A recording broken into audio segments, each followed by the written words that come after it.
여러분께서는 이 사회의 가장 큰 갈등이 오늘날 뭐라고 생각하십니까? 작년에 한국행정연구원에서 이 점에 대해서 설문조사를 했습니다. 이념 갈등, 빈부 갈등, 노사 갈등 순으로 결과가 나왔습니다. 특히 사람들 중에 85%가 이념 갈등이 아주 심각하다 이렇게 답을 했고 82%가 빈부 갈등이 아주 심각하다 복수로 선택할 수 있었는데요. 그렇게 두 가지가 아주 높게 나타났습니다. 실제로 많은 사람들이 이 빈부 갈등 문제를 오늘날 우리 사회에서 아주 심각한 갈등이다 하고 생각하고 있습니다. 부자와 가난한 사람 사이에 소득 격차가 점점 벌어지고 있습니다. 특히 최근에 부동산 가격이 급격하게 상승하면서 내 집을 가지고 있는 사람은 큰 돈을 벌었지만 그렇지 않은 사람은 변두리를 전전하게 되었습니다. 부모님 도움 없이 청년들이 자력으로 서울 내지 수도권에서 내 집 마련하는 게 점점 불가능해지고 있습니다. 또 최근에 산업구조가 4차 산업혁명으로 개편되면서 직종들 사이에서 임금이나 근로조건 차이가 아주 심해지고 있습니다. 돈을 벌고 먹고 사는 것은 가능하지만 안정적인 직장에서 적게 일하고 많은 돈을 버는 사람도 있고 반면에 밤낮 없이 제대로 쉬지도 못하면서 일을 하는데 수입은 아주 빠듯합니다. 예전 어른들은 요즘 세상 참 돈 흔해졌다, 먹고 살기 편해졌다 하지만 이 직종 간의 격차가 크기 때문에 상대적 박탈감이 아주 심해지고 있는 그런 사회가 됐습니다. 우리는 매우 작은 교회이지만 이 안에도 다양한 계층과 소득 수준의 사람들이 함께 어울려서 있습니다. 서로 다른 사람들이 이렇게 함께 모여서 신앙생활 하면서 교회의 보편성을 드러낼 수 있게 해주신 것이 참 우리가 누리는 큰 복입니다. 하지만 전 사회적으로 82%의 사람들이 이 빈부 갈등이 아주 심각하다 하고 답을 했다면 우리 교회에서도 지금까지는 구체적인 문제가 드러나진 않았지만 빈부 갈등이 언제든지 문제될 수 있다는 것을 생각하고 주의해야 합니다. 오늘 야고보서 말씀에서 바로 이 점을 다룹니다. 2000년 전에 초대교회에서도 교회 안에 부자와 가난한 사람들 사이에 갈등이 있었습니다. 부자 성도가 세상과 별반 다르지 않은 모습으로 재산을 불리고 탐욕을 추구하는 모습을 보면서 말로는 가난한 성도들한테 참 힘들겠다, 걱정하지 마라, 주님께서 도우실 것이다, 힘내라 말은 하지만 실제로는 전혀 손을 내밀어서 돕는 것이 없었습니다. 교회에서는 유력하고 돈 많은 성도들이 대접받고 가난한 성도들은 대놓고 무시하는 경향이 있었습니다. 야고보 사도가 이런 문제들에, 사도는 아니죠. 그 예수님의 동생 야고보가 이런 문제들에 답을 줍니다. 오직 그리스도가 답입니다. 그리스도를 만남으로써 하나 되어야 합니다. 온 사회가 빈부 갈등으로 힘들어하고 교회 안에서도 부자와 가난한 자 사이에 벽이 생기고 교회의 하나됨을 이루기 어려운 이 현실을 어떻게 넘어설 수 있겠는가. 야고보서에서 제시한 답과 동일합니다. 오직 그리스도가 답입니다. 어떻게 빈부 갈등을 넘어설 수 있을까요? 첫 번째, 그리스도께서 행하신 구원의 일을 자랑함으로써 넘어섭니다. 여기 본문에 낮은 형제와 부유한 자가 나옵니다. 교인들 중에서 가난하고 낮은 지위에 있는 사람이 있었고 부유하고 높은 지위에 있는 사람들이 있었습니다. 세상적으로는 부유한 사람이 높고 가난한 자는 낮습니다. 하지만 야고보는 그 반대라고 합니다. 믿음 안에서 낮은 형제는 높음을 자랑하고 높은 형제는 낮음을 자랑해야 합니다. 우리의 낮고 높음은 경제적인 수준으로 결정되는 것이 아닙니다. 부자도 낮을 수가 있고 가난한 자도 높아질 수가 있습니다. 여기서 낮은 형제다 하는 이 말이 두 가지 의미를 지닙니다. 첫 번째, 사회 경제적인 지위가 낮고 정말로 가난하다 하는 이 뜻과 두 번째, 하나님 앞에서 겸손하다 하는 뜻이 있습니다. 예수님께서 수고하고 무거운 짐진 자들아 다 내게로 오라 내가 너희를 쉬게 하리라. 나는 온유하고 겸손하니 할 때 이 겸손하다 하는 말이 여기서 낮다 하는 말하고 같은 말입니다. 경제적인 가난은 사람을 쪼그라들게 합니다.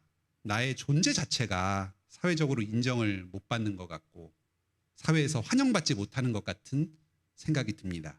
돈이 없으니까 할 수 있는 일도 별로 없고 인간관계도 아주 위축이 됩니다.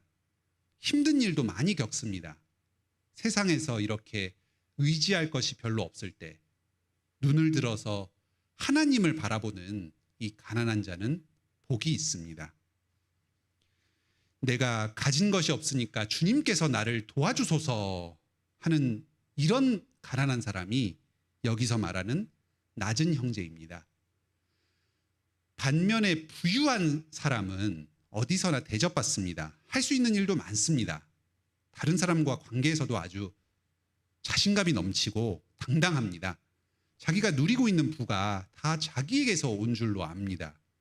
돈도 많고 하나님 앞에서 이렇게 자기 마음이 높은 사람이 여기서 말하는 부한 자입니다.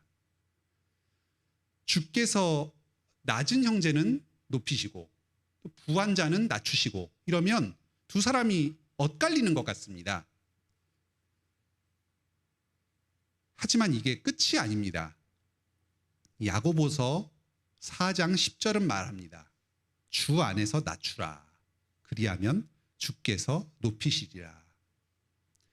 자기 가난의 문제를 가지고 주님께 도움을 부르짖는 겸손한 사람은 주님께서 구원의 은혜로 높이십니다.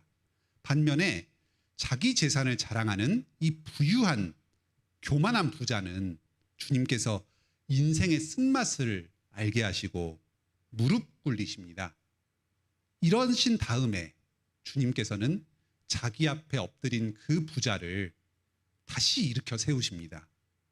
그래서 부자도 가난한 자도 모두 높으신 그리스도 앞으로 이끄십니다. 함께 만나게 됩니다. 오늘 본문에서 낮아짐과 높아짐 이 말들은 전부 그리스도께서 행하신 구원의 일을 나타내는 말들입니다. 부자도 가난한 자도 사회적으로는 굉장히 큰 차이가 있는 것 같지만 예수 그리스도 앞에서는 모두 멸망받을 죄인입니다. 주님 앞에서 이들을 전부 낮추시고 괴롭게 하셔서 자기 죄를 고백하고 회개케 하십니다. 또 높이셔서 의롭다 하시고 하나님의 아들, 딸로 삼아주십니다. 영광스럽게 하여 주십니다. 이 점에서는 자기가 가진 재산의 정도가 하등에 영향을 미칠 수 없습니다. 자랑하는 자는 주 안에서 자랑하라. 낮은 자도 부자도 오직 그리스도 안에서 자기에게 임한 구원의 일만을 자랑합니다. 오늘 여기 본문을 보면 9절에는 낮은 형제라고 하고 또 10절에서는 부한 자라고 하죠. 그런데 이 10절에도 형제라는 말이 생략된 걸로 보는 게 좋습니다. 낮은 형제라고 했으니까 부한다고만 하면 부한 형제인 줄 당연하게 아는 겁니다. 그리스도 안에서 가난한 자도 부유한 자도 전부 한 형제로 하나님의 한 가족을 이루면서 삽니다. 우리도 때로 스스로 가진 것이 너무 없는 것 같아서 비참하게 느껴지고 우울할 때가 있습니다. 자꾸 다른 사람과 비교의식이 들 때가 있습니다. 꼭 이 사실을 기억하시기 바랍니다. 주님께서 하늘로 올라가실 때에 저와 여러분도 함께 그곳으로 올리셨습니다. 우리도 주님과 함께 하늘에 지금 거하고 있습니다. 비록 우리 몸은 땅에 머물러 있지만 우리의 생명이 성령님으로 말미암아서 그리스도와 연합하여서 저 높은 곳 하늘에 있습니다. 부유하고 가진 게 많은 성도님들도 꼭 기억하시기 바랍니다. 여러분이 가진 그것, 그 세상에서 자랑할 만한 그것, 돈, 부동산, 지식, 명예, 그런 것들 결국 다 사라질 것들입니다. 아무런 자랑거리도 의지할 것도 이 세상에는 없습니다. 영원의 관점에서 자기 삶을 바라보시길 바랍니다. 정말 귀한 것이 무엇인가? 내가 가진 돈인가? 아니면 나와 함께 신앙생활하는 이 형제 자매들인가? 나의 마음이 오직 주님만을 향하는가? 아니면은 재물과 하나님을 동시에 섬기고 있는가? 가난한 자도 부유한 자도 늘 그리스도께 받은 구원만을 자랑하면서 형제의 하나됨을 이루는 우리 관악교회 성도들 되시길 바랍니다. 어떻게 빈부 갈등을 넘어설 수 있는가? 첫째, 그리스도의 구원을 자랑함으로 넘어선다 했습니다. 두 번째 방법입니다. 끝까지 시험에 인내함으로 넘어섭니다. 여기 12절부터는 이제 범위를 넓혀서 빈부 갈등 문제에서 좀 더 넓은 의미로 시험에 관하여서 이야기합니다. 사실 그런데 이 빈부 갈등 문제도 아주 중요한 시험거리입니다. 야고보서 2장에 이런 말들이 나옵니다. 교회에서 주님만 바라본다 하면서 새신자가 올 때에 겉으로 보기에 돈 많고 아주 교양 있어 보이면 가서 친절하게 안내도 해주고 잘 대접합니다. 하지만 행색이 남루하고 어눌해 보이는 사람이 오면 신경도 안 써주고 아무데나 앉아서 예배드리고 돌아가라 합니다. 그러면 그 가난한 사람 입장에서는 이게 교회 맞나? 믿는 자들이 어찌 이런가 하면서 그 믿음이 흔들립니다. 믿음 좋은 부유한 성도들이 있습니다. 교회에서 함께 예배하고 교제하고 하면서 하나됨을 이룹니다. 가난한 성도들이 자기 힘든 점을 이야기할 때 잘 들어주고 공감해주고 격려도 해줍니다. 헤어지면서 이렇게 말합니다. 힘내, 잘 가, 주님께서 도우실 거야. 그런데 실제로 도와주는 것은 아무것도 없습니다. 자기 생각만 하고 자기 잘 먹고 잘 살 궁리만 합니다. 그러면 성도의 교제란 게 이런 건가? 말뿐인 믿음, 자기 희생 없는 사랑, 이런 게 진짜 믿음이고 사랑인가? 회의가 듭니다. 시험이 세상에서 오는 것만은 아닙니다. 교회 안에서도 성도들 간의 관계에서 시험이 올 수가 있습니다. 시험을 참는 자는 복이 있습니다. 여기서 참는다, 인내한다 하는 것은 믿음이 흔들릴 때 그 믿음을 끝까지 지키는 것을 말합니다. 눈에 보이는 현실은 믿음과 달리 흘러가는 것 같습니다. 말씀에 고지식하게 순종하는 사람은 잘 안 되고 자기 멋대로 세상 논리대로 그렇게 따라가는 사람이 잘 되는 것 같습니다. 신자라는 사람들도 저렇게 표리부동하게 악착같이 돈 모으고 자기 앞가림 잘 해야지만이 대접받고 잘 사는구나. 주변에 다 퍼준 내가 참 어리석었다. 세상 헛살았다. 그런 생각이 절로 듭니다. 이럴 때도 주님 말씀대로 사는 사람이 복되다. 이 믿음을 지키는 게 바로 시험을 참는 겁니다. 우리가 유혹을 당할 때 끝까지 인내할 수 있는 것은 우리 주 예수 그리스도를 사랑하기 때문입니다. 의심하는 자들은 마음이 둘로 갈라진 자들입니다. 예수님도 사랑하고 또 한편으로는 세상도 같이 사랑합니다. 이렇게 마음이 둘로 나뉘니까 계속해서 믿는다고 하면서도 의심이 올라오는 겁니다. 결국 이런 사람은 끝까지 인내하지 못합니다. 믿음을 지키지 못합니다. 시험을 당할 때에 하나님을 원망하기 쉽습니다. 왜 이런 갈등, 이런 어려움을 나에게 주시나 하나님 탓을 하기가 쉽습니다. 하지만 하나님께서는 악한 의도가 전혀 없으십니다. 오로지 선한 뜻으로 이 시련을 우리에게 주십니다. 우리 믿음의 부족한 점을 채워서 온전케 하시도록, 우리 믿음이 온전해지도록 이러한 어려움을 주시는 겁니다. 시험이 우리에게 힘든 일, 믿음의 걸림돌로 느껴지는 것은 우리 마음의 탐심 때문입니다. 이 탐심이 있기 때문에 하나님께서 우리에게 주신 이 연단이 시험이 되고 거기 넘어가서 믿음을 잃어버리고 낭망하게 됩니다. 세속적인 가치관을 따르는 그 부자들뿐만 아니라 그들 때문에 상처받고 믿음이 흔들리는 가난한 사람들 또한 사실은 마음 가운데에 어떤 사람을 의지하고 또 재물을 동경하는 그 마음이 있습니다. 우리 앞에는 갈림길이 있습니다. 시험 가운데 끝까지 인내하고 생명의 면류관을 받을 것인가? 아니면 자기 탐심으로 말미암아서 죄를 짓고 사망에 이를 것인가? 이 갈림길, 이 시험은 오늘날에도 계속됩니다.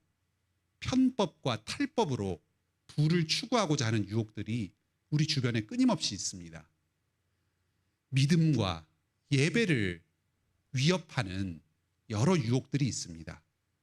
오직 그리스도만 붙들고 굳게 인내하시길 바랍니다. 그러면 여러분께서는 세상이 주지 못하는 더 큰 재산, 하늘나라를 유산으로 받게 될 것입니다. 재물의 유혹 앞에 믿음으로 인내하는 구체적인 적용점을 말씀드리겠습니다. 야고보서 1장 27절에 이렇게 말합니다. 하나님 앞에서 정결하고 더러움이 없는 경건은 곧 고아와 과부를 그 환난 중에 돌보고 또 자기를 지켜 세속에 물들지 아니하는 그것이니라. 두 가지를 말합니다. 첫째, 고아와 과부를 환난 중에 돌보는 것입니다. 구제에 힘쓰라는 겁니다. 요즘 경제 양극화가 점점 심해지면서 우리 교회 안에도 재정적으로 힘들어하는 분들이 계십니다. 집사님들께서 더 적극적으로 성도들의 사정을 살피고 지원 대상자를 발굴해야 하겠습니다. 필요하면 재정 지원도 하되 받는 분들이 혹시는 자존심 상하지 않도록 대접받는다는 그런 느낌이 들도록 지혜롭게 개별적인 상황에 맞추어서 접근해야 하겠습니다. 우리 성도님들도 혹시 주변에 도움이 필요한 성도들이 있다면 집사님들께 넌지시 귀띔해 주십시오. 집사님들이 잘 모를 수가 있습니다. 또 우리 성도님들 차원에서는 헌금을 힘껏 하시길 바랍니다. 오늘날은 규정은 없지만 대충 수입의 한 10분의 1 정도를 헌금으로 합니다. 성도의 입장에서는 그게 바로 고아와 과부를 실제적으로 돌보는 겁니다. 내가 두 주인이 아니라 온전히 주님만 섬긴다 하는 것을 고백하는 게 이 헌금을 통해서 나타납니다. 헌금 생활을 성실히 하시길 바랍니다. 두 번째, 자신을 지켜서 세속에 물들지 않는 겁니다. 정직하게 일하고 정직하게 돈을 버는 겁니다. 성도들께서 개별적으로 처한 사정이 다 다르지만 우리가 활동하는 이 세상의 분야에는 다 나름대로 어느 정도는 세속적인 부분들, 불법적인 측면들이 있습니다. 우리 사회 구조가 악하기 때문에 이러한 구조적 악이 다 어느 정도는 개입되어 있습니다. 그런데 물들지 않고 말씀의 기준을 자기가 종사하는 그 업무 분야에서 세워나가고 하나님의 통치가 이루어지는 그 하나님 나라의 영역이 그 분야에서 점점 더 확장되도록 기도하면서 또 개인적으로 행해야 될 싸움을 싸워 나가시기를 바랍니다. 생명의 면류관을 바라보면서 끝까지 인내하시는 여러분 다 되시길 바랍니다. 온 사회가 빈부 갈등으로 힘들어하는 이때에 우리 교회가 이 사회의 희망을 제시해 주어야 합니다. 가난한 자와 부자가 이 소득과 계층을 뛰어넘어서 하나됨을 이룰 수 있다는 모범을 이 교회 공동체 안에서 보여주어야 합니다. 가난한 자가 대접받고 부자가 겸손하게 자기를 낮추는 교회. 재물과 학벌과 직장이 아니라 자기가 경험한 구원의 간증을 자랑하는 것으로 풍성한 교회. 최후 심판을 바라보면서 세상 욕심에 얽매이지 않고 가난한 자들을 헌신적으로 돕는 교회. 그런 교회가 되어야 합니다. 요즘 정부에서 각종 복지제도들을 활발하게 운영합니다. 좋은 일입니다. 한편으로 교회 입장에서는 부끄러운 일이기도 합니다. 아무도 복지의 필요를 위해서 주민센터의 문을 두드리지 교회를 찾는 사람이 없습니다. 본래 전통적으로 가난 구제는 교회의 일이었습니다.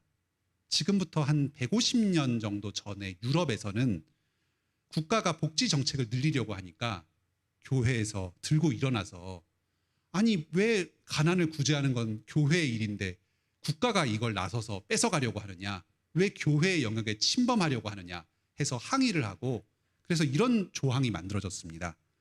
국가의 복지는 교회가 하지 않는 부족한 부분에서만 한다. 그렇게 국가가 처음에 복지 제도를 시작했습니다. 그런데 지금은 교회가 복지를 한다, 이런 것 자체가 아주 낯설게 되었습니다. 교회가 약해져서 실제로 교회의 구제를 통해서 우리나라 한국 사회의 소득 격차가 재분배가 이루어지고 있다. 이런 통계는 사실상 찾아보기가 어렵습니다. 교회 규모가 작고 재정이 작으니까 현실적인 어려움은 있습니다. 특히 우리 교회 같이 작은 교회에서는 할 수 있는 일이 매우 제한적입니다.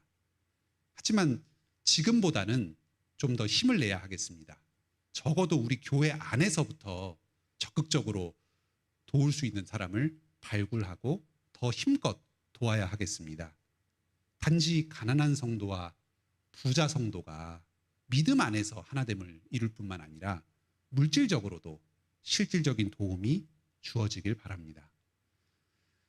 빈부 갈등의 유혹, 재물의 유혹 가운데 우리의 믿음을 지키면서 그리스도와 동행하고 마침내 생명의 면류관을 얻을 그날에 그리스도를 부자와 가난한 자가 다 함께 뵙는 그런 여러분 되시길 바랍니다.